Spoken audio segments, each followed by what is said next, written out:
The bell rang, signaling the end of another exhausting day at Jefferson High.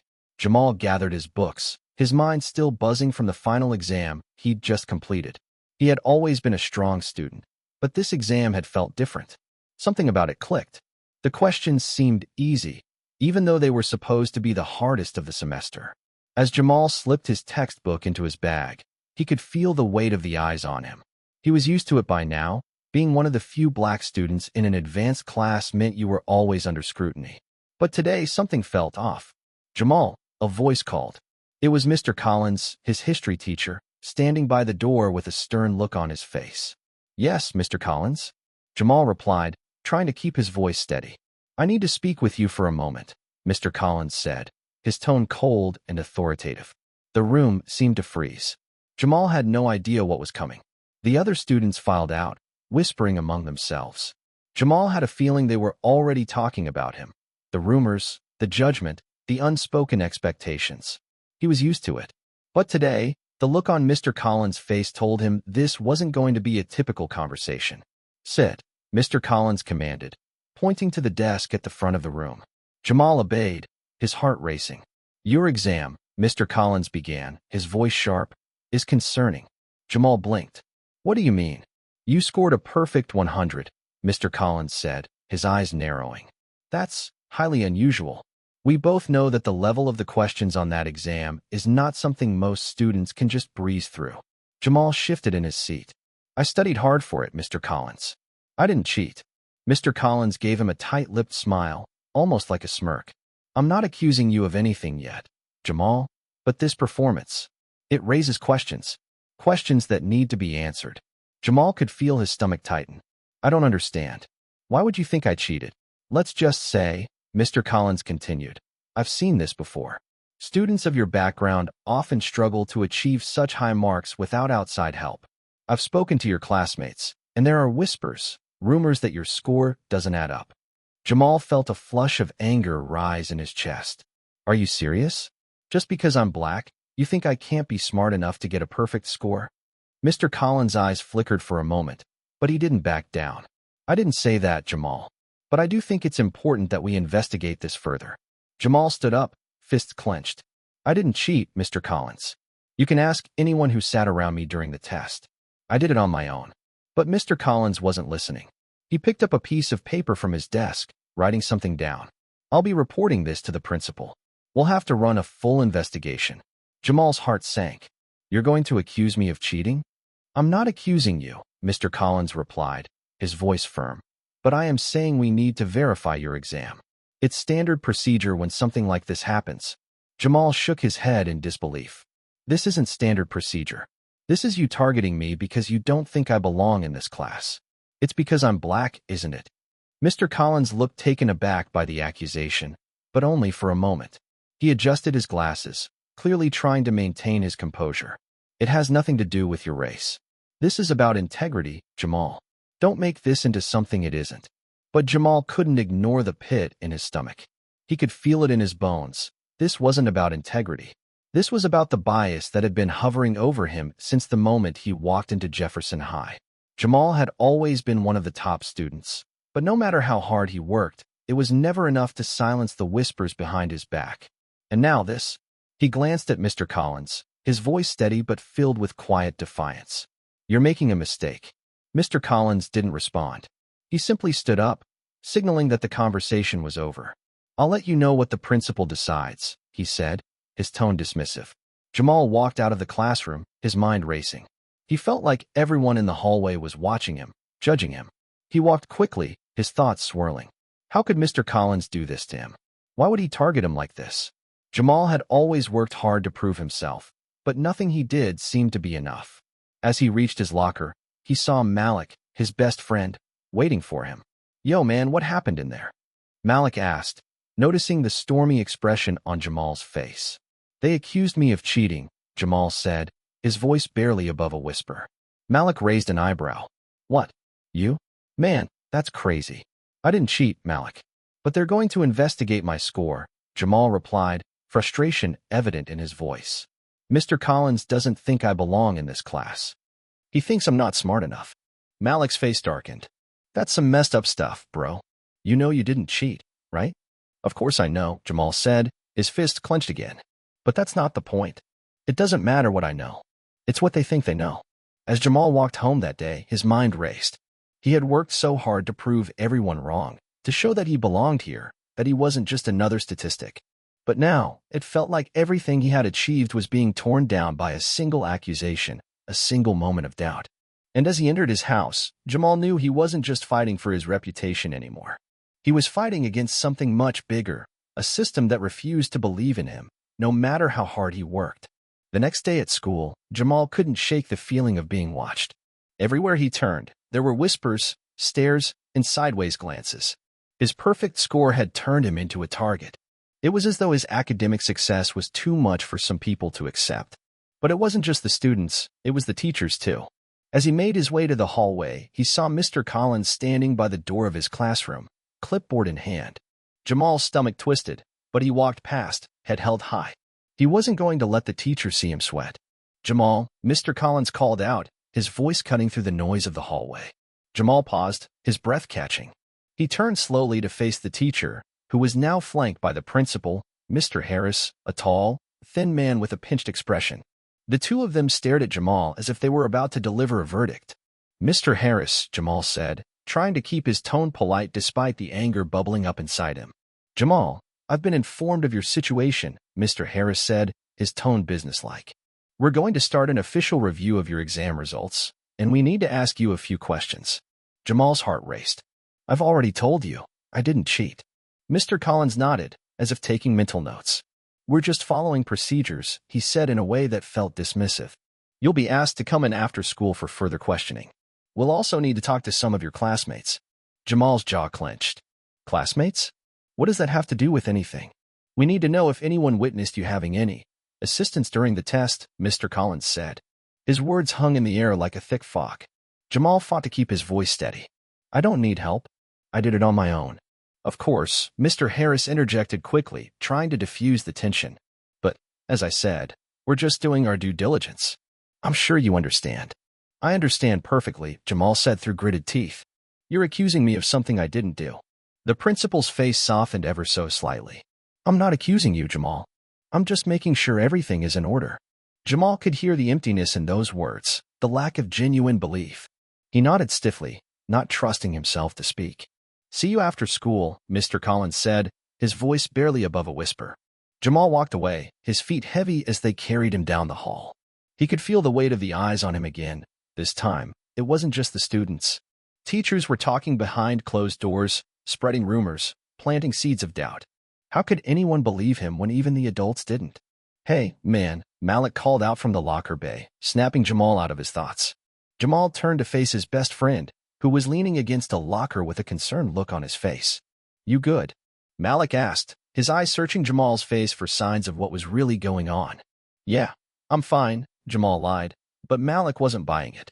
"No, you're not," Malik said flatly. "They're making you out to be some kind of criminal for getting a perfect score." Jamal ran a hand through his hair, trying to calm himself. "It's not just that, Malik. It's everything. They don't want to believe that I'm this good. No matter what I do, they'll never see me for my skills.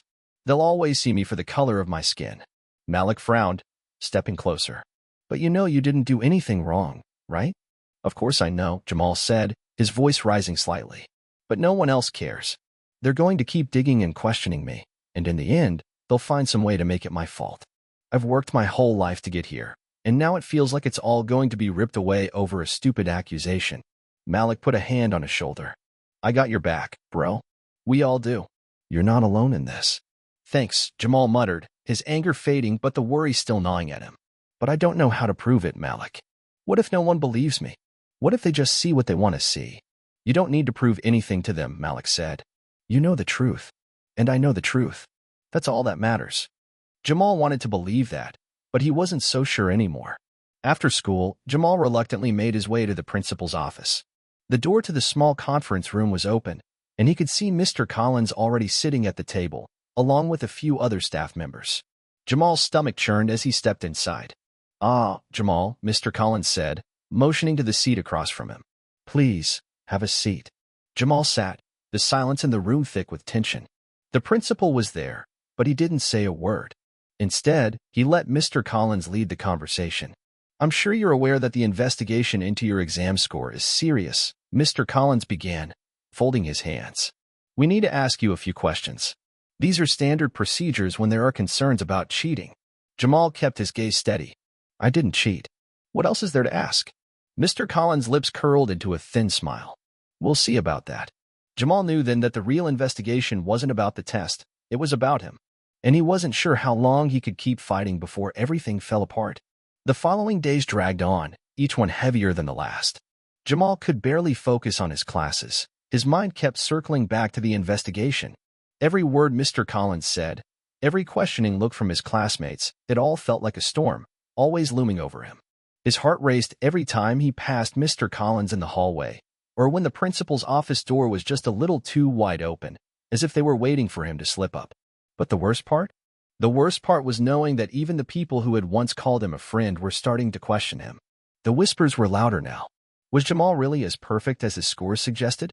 Hadn't anyone noticed how he seemed to come out of nowhere, acing everything? Jamal had been through so many ups and downs in his life. His mother had taught him to rise above challenges, to hold his head high and never let anyone make him feel less than he was. But this was different. This wasn't just about him being black in a school that rarely saw him as more than a statistic. This was about him being accused of something he knew he didn't do. And no matter how much he tried to speak up, it felt like his words were swallowed by the system. One afternoon, Jamal sat at the cafeteria, picking at his food, trying to ignore the stares. Malik was talking to him, but his mind wasn't in the conversation. He saw the looks, heard the murmurs, and everything inside him screamed to run, to leave the school, to disappear. Then, just as he was about to get up, a voice caught his attention. "You didn't cheat." Jamal turned to see Sarah, a quiet classmate he'd always seen but never really talked to. Sarah was one of those students who blended into the background, who did her work without making waves. She wasn't the most outgoing, but she was sharp, everyone knew that. But this was something Jamal didn't expect. She stood there, arms crossed, her brown eyes meeting his with an intensity that surprised him. She wasn't smiling or offering words of sympathy. No, it was something else, something more grounded. "Excuse me?" Jamal asked, his voice shaky with confusion. "You didn't cheat," Sarah repeated, her tone calm and unwavering. Jamal blinked. "How do you know?" She sat down across from him without waiting for an invitation. "I was in the room when you took the test. I saw everything. You didn't cheat.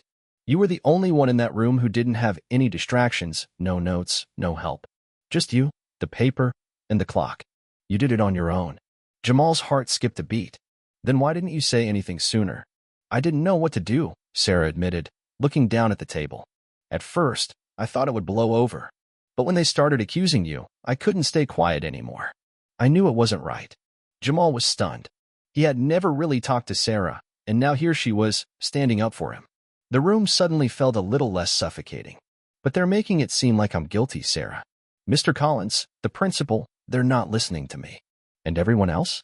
They've already made up their minds." "I know," she said softly. "But that doesn't mean it's true.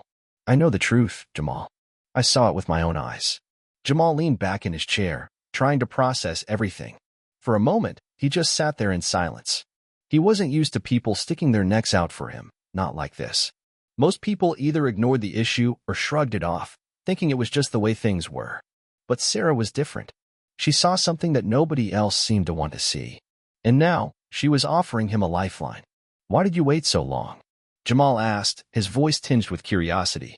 "Why not say something sooner?" Sarah hesitated. "I guess I was scared. I mean, what if it made things worse? What if they came after me, too?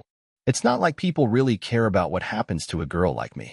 But then I realized that if I didn't say something, I'd just be letting it happen again. Letting them do this to you, and to anyone else who gets in their way." Jamal stared at her, his mind racing.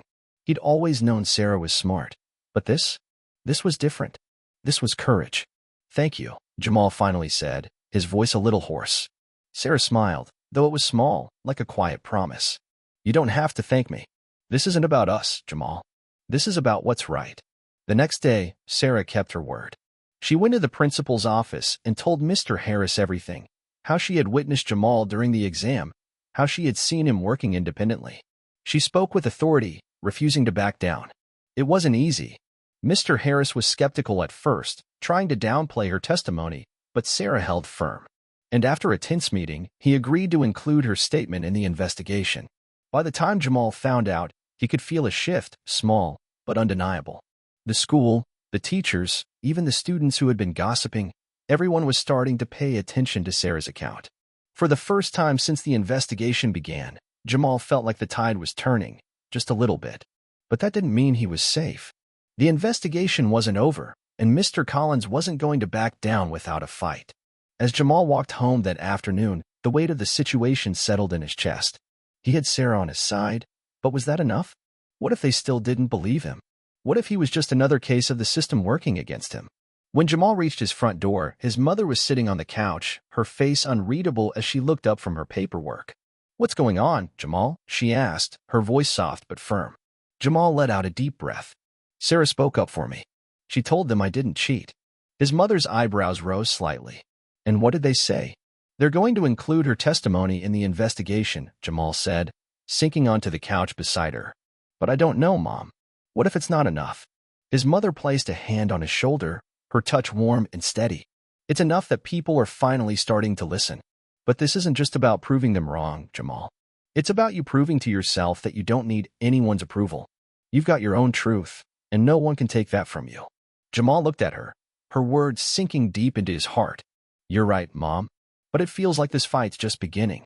She smiled, her eyes filled with understanding. "And you're going to win it. You've already shown them your strength." The days following Sarah's testimony were tense. Jamal couldn't shake the feeling that he was still walking a fine line.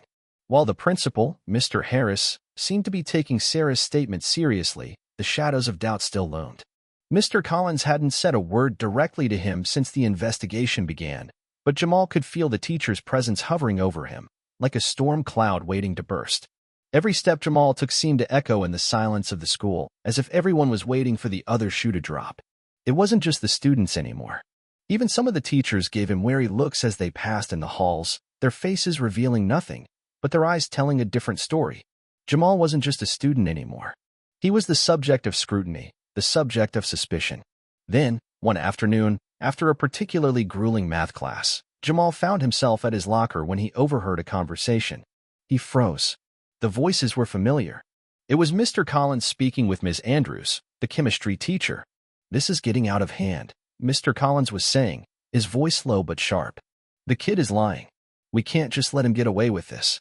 He's playing the system. Collins, you need to cool it. This investigation has to be thorough. We don't want to look like we're targeting him. And let's be real, Jamal's a smart kid." "You can't deny that," Ms. Andrews replied, her tone more measured, more thoughtful. "You didn't see him in class. He's too good too fast. No one gets a perfect score on that exam without outside help. It's unnatural." Mr. Collins' voice dropped, as though trying to lower his words to something more sinister. Jamal's chest tightened as he processed the conversation. Was Mr. Collins really suggesting that Jamal's intelligence was something to be suspicious of, simply because he was black? The more he thought about it, the clearer it became.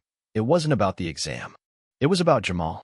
It was about the fact that Mr. Collins, and perhaps others, didn't believe someone like Jamal could achieve greatness on his own. Suddenly, he realized something that sent a cold shiver down his spine. He needed to know more. Later that evening, Jamal sat at his desk, his fingers tapping nervously on the keyboard as he sifted through online records. His mother had always taught him the power of information. Knowledge was a weapon, a shield, and sometimes, the key to unlocking hidden truths. He began searching through old school records, looking for anything that might help. He didn't expect to find much, but the deeper he dug, the more it seemed like Mr. Collins had a pattern, one that was disturbingly clear. Jamal's eyes widened as he found a troubling list of complaints and incidents, all tied to Mr. Collins. There were references to previous students, some of whom had been accused of cheating under suspicious circumstances. The names weren't clear at first, but Jamal noticed a disturbing trend.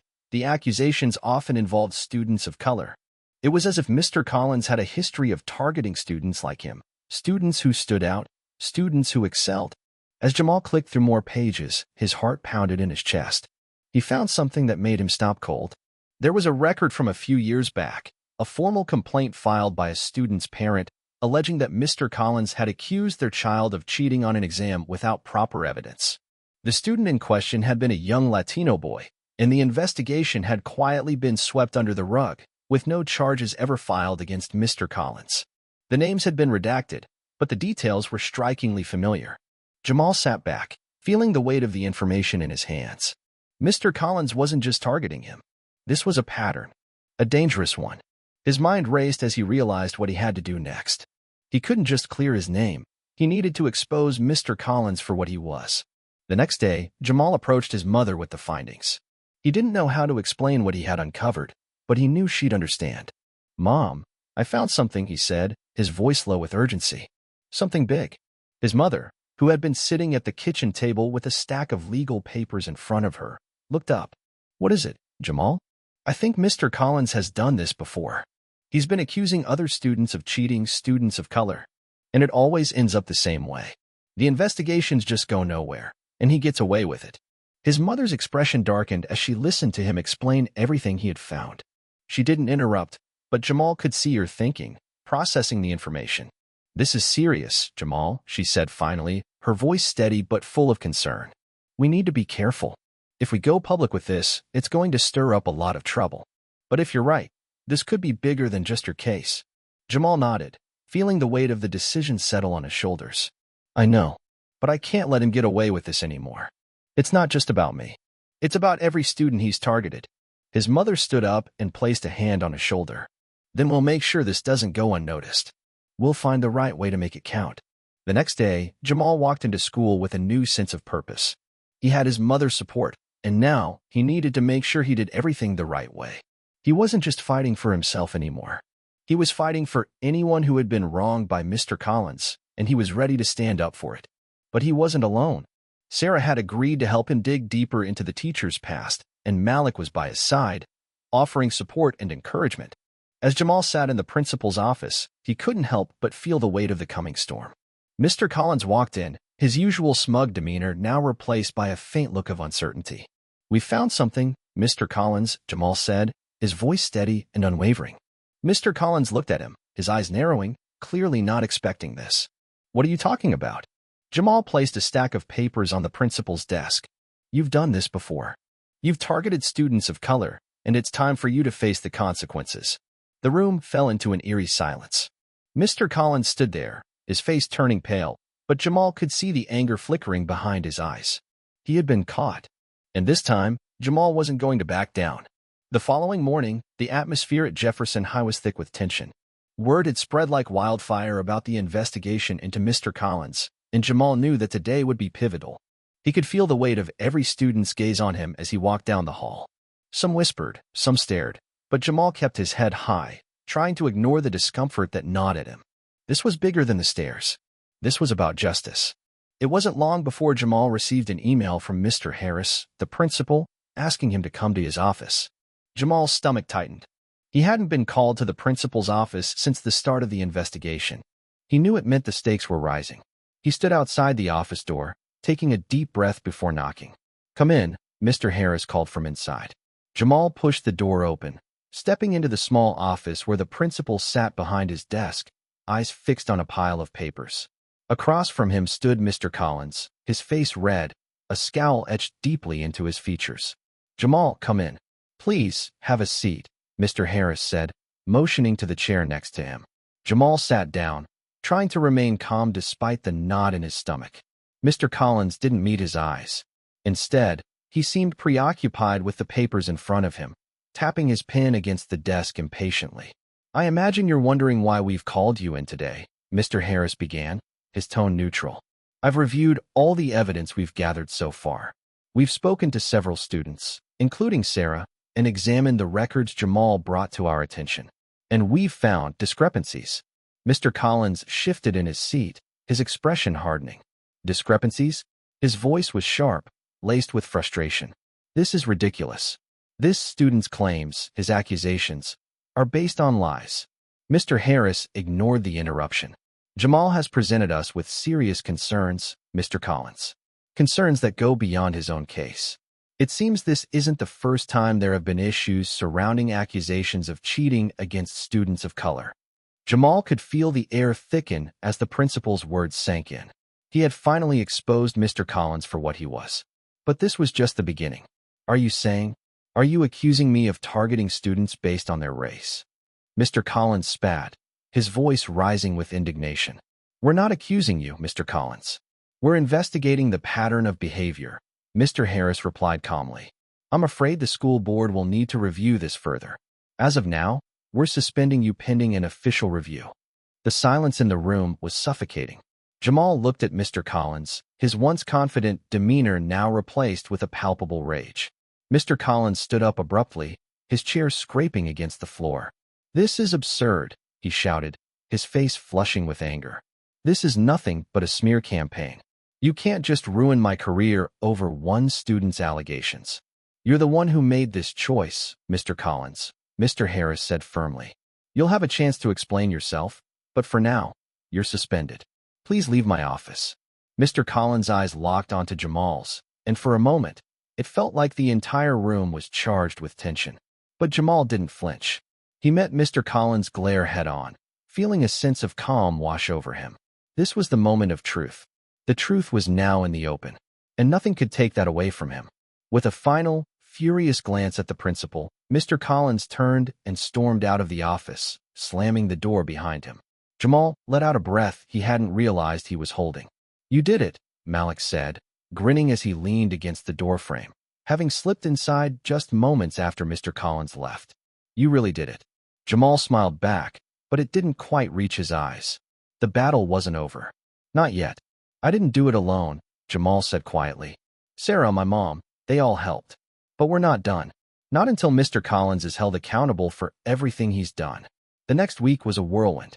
Jamal and his mother met with the school board, presenting the evidence Jamal had uncovered about Mr. Collins' history of bias and unfair accusations. The investigation quickly gained traction, drawing in not just the local community, but local news outlets as well. The story of the teacher who had targeted students of color began to make waves beyond the school walls. While Jamal was receiving more support than ever, he couldn't shake the feeling of unease. He knew that even if Mr. Collins was suspended, there was still a larger fight ahead. The truth had been exposed, but now it was time for the school system to reckon with its flaws. One afternoon, Jamal received a message from Sarah, asking to meet him after school. He agreed, knowing that if anyone had been directly affected by the investigation, it was Sarah. After all, she had risked her own reputation to tell the truth. As he walked into the cafe where they agreed to meet, he spotted Sarah at a corner table, her face thoughtful. "You all right?" Jamal asked, sliding into the seat across from her. Sarah looked up, offering him a small smile. "Yeah, just thinking, you know." "About what?" "I've been wondering if I did enough. I mean, I helped, but I could have spoken out sooner. I should have been braver." Jamal shook his head. "Sarah, you've done more than enough. You stood up when it mattered. That takes guts." She hesitated. "But what happens next? What if we don't change anything? What if Mr. Collins isn't the only one?" Jamal's gaze softened. "We keep fighting. We make sure the next student isn't targeted. We make sure no one else has to go through what I did." Sarah nodded slowly, her eyes lighting up with newfound determination. "You're right. We can't stop here." Back at school, the tension continued to build. The school board was set to meet with Mr. Collins for his disciplinary hearing, and Jamal knew this was it. This was the moment when the truth would either be accepted or buried once more. He didn't know what the outcome would be, but he was ready. The investigation had already begun to shake the system, and Jamal was determined to keep pushing until change was made. As he walked into class the next day, his heart was heavy, but his resolve was stronger than ever. He had fought for himself, and for others who couldn't speak up. And no matter what happened next, he knew he had won the most important battle, the battle for his own voice. The morning of Mr. Collins' disciplinary hearing, Jamal felt a strange mixture of anticipation and dread. The air felt heavier than it had in days, and every step he took seemed to echo in his chest. His thoughts swirled in his mind. Would justice finally be served? Would Mr. Collins be held accountable for all the years of bias and prejudice he had inflicted on students like Jamal? Or would the system, once again, protect its own? As Jamal entered the school, the halls felt different. For the first time in a long while, there was a quiet hum of hope in the air. The students who had once whispered behind his back were now speaking up. He saw groups of students wearing t-shirts that read, "We stand with Jamal." Even some of the teachers, including Ms. Andrews, had started to speak out about their concerns regarding Mr. Collins. They weren't just supporting Jamal anymore. They were calling for a change in the system, a system that had allowed Mr. Collins' actions to go unchecked for so long. Jamal's phone buzzed in his pocket. It was a message from his mother. "I'm proud of you, Jamal. No matter what happens today, you've already made a difference. Keep your head up, and I'll be there soon." He smiled, his heart swelling with pride. His mother's words always had a way of calming him, of reminding him that he was never truly alone in his fight. He had always known that his mother believed in him, but this was different. This was her standing beside him in spirit as much as in person. He walked into the principal's office, where the school board had gathered for Mr. Collins' hearing. The room was filled with the quiet murmur of voices, all focused on the man at the center of the storm. Mr. Collins sat at the head of the table, his face a mask of frustration and resentment. He didn't meet Jamal's gaze as he walked in, instead staring at his folded hands. Jamal took a seat, his hands clenched in his lap. The room fell into silence as the chairperson of the board, Mrs. Donovan, cleared her throat. "We're here to address the allegations against Mr. Collins," Mrs. Donovan said, her voice firm. "This investigation has revealed disturbing patterns of behavior, as well as a pattern of biased accusations against students, particularly students of color." Jamal felt his heart race. This was it. The moment that would determine whether his struggle would be vindicated or erased. He had fought for this moment, for the truth. And now, he was ready to hear it. Mr. Collins' lawyer began to speak, defending the teacher with familiar arguments. "These accusations are baseless. Mr. Collins has been a dedicated teacher for over 15 years. His record has been impeccable until this one isolated incident. Jamal's claims are nothing more than a misunderstanding." Jamal couldn't help but feel the anger rise in his chest. This wasn't a misunderstanding. This was a deliberate act of prejudice aimed at tearing him down. He wanted to stand up, to shout out the truth, but instead, he forced himself to remain seated, to breathe, to hold his ground. "Mr. Collins, you've had multiple complaints filed against you by students of color," Mrs. Donovan said, cutting through the defense. "You've been given numerous opportunities to address these concerns. And yet, you have never taken responsibility for your actions. The pattern here is clear." Mr. Collins' face flushed a deep red. "This is absurd," he shouted, slamming his fist on the table. "I've been a teacher for years. I've been respected by this school. How dare you accuse me of—" "Enough," Mrs. Donovan interrupted. "We've seen the evidence. The board has decided to suspend you indefinitely while further investigations take place. The school cannot condone such behavior." Jamal felt a rush of relief wash over him, but it was tempered by the knowledge that this wasn't the end. It was only the beginning. The board's decision was swift, but the true weight of the moment came when the door opened and Jamal's mother walked in. She had been sitting in the waiting area, supporting him quietly as she always had. Now, she was walking toward him, a proud smile on her face. "Jamal," she said, her voice soft but full of strength. "You did it. You made them listen." Jamal stood up, his heart swelling with emotion. He had never been more grateful for his mother's strength, for her guidance through everything. "We did it," he corrected her. "I couldn't have done it without you. Without Sarah. Without Malik. Without everyone who believed in me." His mother nodded, her eyes glistening. "You don't have to prove yourself to anyone, Jamal. You've always known your worth. Today, you made sure the world saw it too." Later that week, the news hit the local media. The story of the racist teacher who had been allowed to prey on students for years was everywhere, and Jamal's role in bringing it to light was acknowledged. It wasn't just about Mr. Collins' suspension. It was about the broader issue of racial bias in schools, the systemic inequalities that often went unnoticed. Jamal was interviewed by local reporters, his story shared far beyond the confines of Jefferson High. He didn't see himself as a hero. He was just a student who had been wronged. But as the days went on, Jamal realized the significance of his actions. He had done more than just clear his name. He had become a symbol of resistance, of standing up against the injustices that so many others faced quietly every day. As the school year came to a close, Jamal stood outside, watching the students scatter across the lawn, heading home for the summer. The air felt different now, lighter, as if something had changed in the atmosphere. Jamal was no longer just the brilliant black student who had been accused of cheating. He was Jamal, the young man who had stood up, who had fought for what was right, who had exposed the lies. And in doing so, he had opened the door for others to do the same. Malik clapped him on the back, grinning. "Man, I'm proud of you. You've changed things. You've changed this school." Jamal smiled back, but he knew it wasn't over. He still had work to do. The battle for justice didn't stop here. This was just one fight in a much larger war. "We all did," Jamal said, his voice steady. But there's still a lot more to fight for. And with that, he turned toward the future, knowing that no matter what came next, he would always stand for what was right.